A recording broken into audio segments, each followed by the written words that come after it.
Hello, everyone. Today, I'm excited to present a mystery novel titled The Silent Shadow, a Detective Ben Adams mystery. This first installment, Volume 1, Whispers in the Dark, takes you into a world of secrets, suspense, and shadows lurking in the night. Sit back, listen closely, and step into the mystery. Chapter 1, The Disappearance. The city of Brighton was known for its bustling streets, flashing neon signs, and the constant hum of everyday life.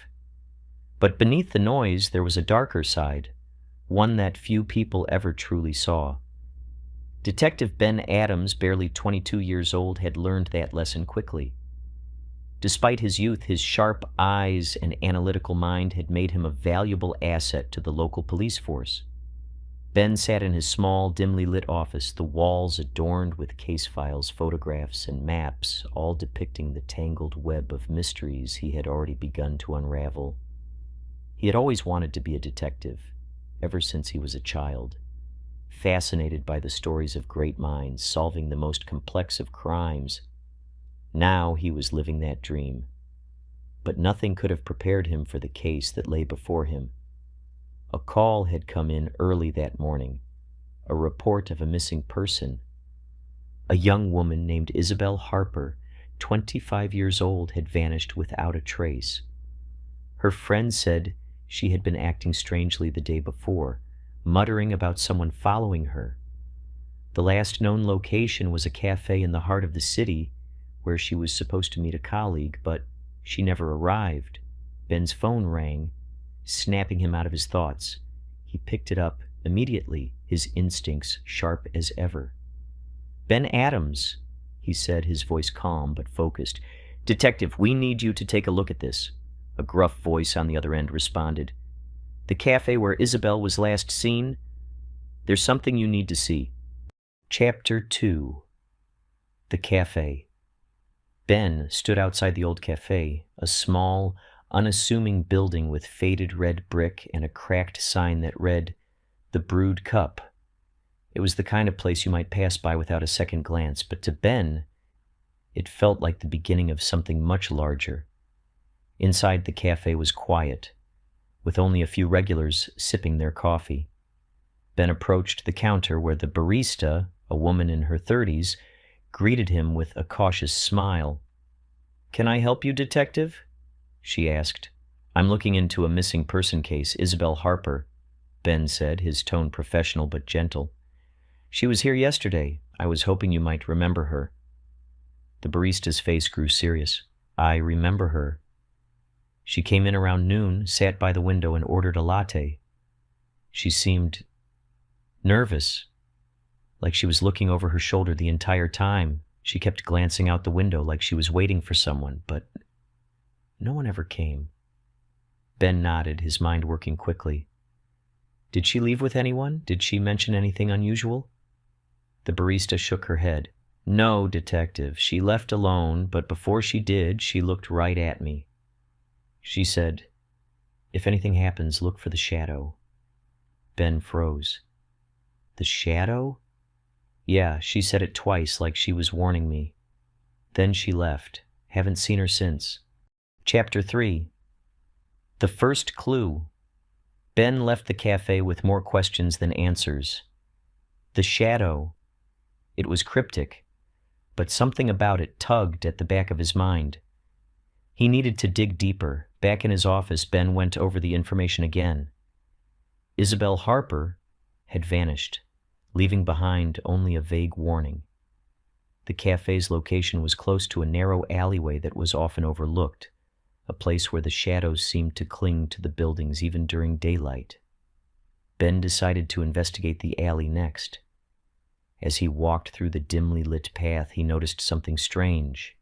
On the ground near the wall was a single, fresh footprint. The shape was unusual, almost as if it had been made by something, or someone, trying to be silent. He crouched down, examining the mark. It wasn't a typical shoe print. It was faint, but it was there. "Someone's been here," Ben muttered under his breath. "And they left something behind." Chapter 4. The Unseen Threat. The more Ben dug into Isabel's disappearance, the more questions he uncovered. Her phone had been wiped clean, and her social media accounts showed no signs of distress. It was as if she had vanished into thin air. But Ben knew better than to believe in coincidences. The shadow, the warning.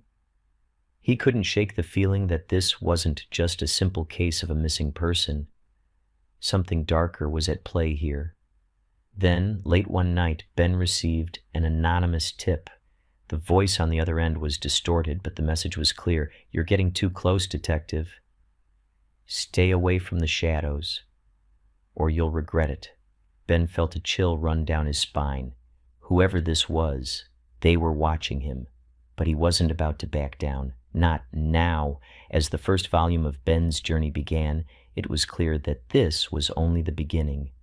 A whisper in the dark, a warning from the past, and the shadow that seemed to lurk in every corner, all pointing to something much larger, something Ben had yet to fully understand. Chapter 5. The Silent Warning. Ben couldn't shake the chilling voice on the other end of the phone. The threat hung in the air like a dense fog, obscuring everything he thought he knew about the case. It had been a week since Isabel Harper had disappeared, and the more Ben investigated, the more he realized that nothing about her disappearance was ordinary. The next morning, Ben arrived at the precinct early, his mind racing with possibilities.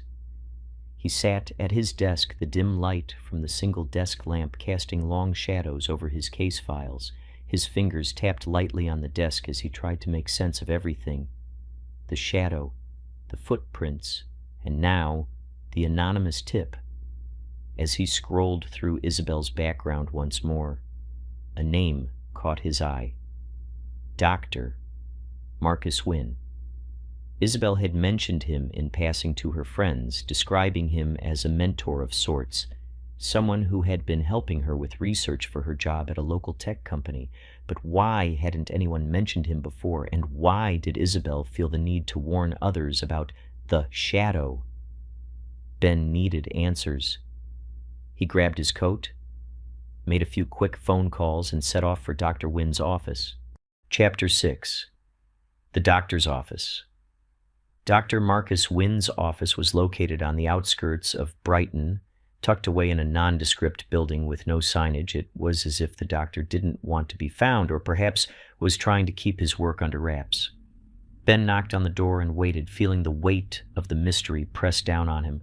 A moment later, the door creaked open, revealing an older man in a white coat, his face obscured by glasses perched on the bridge of his nose.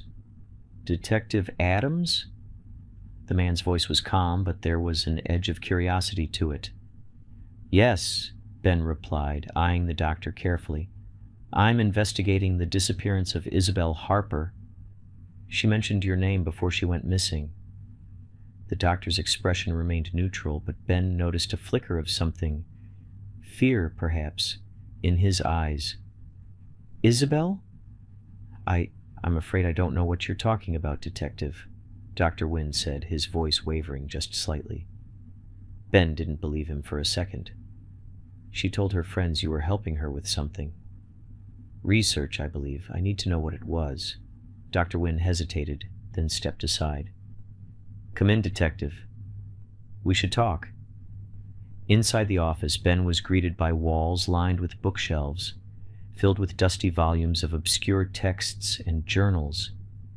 In the corner of the room stood a large blackboard, covered with scribbles and notes in faded chalk. The atmosphere felt odd, like stepping into a place where knowledge was hoarded, not shared. "You're investigating something much larger than you realize," Dr. Wynne said as he took a seat behind his desk. "Isabel, she was involved in something very dangerous, something that could put her life and yours in grave danger." Ben's pulse quickened. "What are you talking about?" The doctor's gaze hardened. "It's called the Shadow Project. It's a study of human consciousness, memory, and perception. Isabel was working on a research paper about it when she started to make discoveries she shouldn't have. That's when she became paranoid, fearful of what she had uncovered. She wasn't the only one, Detective. There are others. People who have been involved with the project, and some of them, they don't want anyone to know the truth.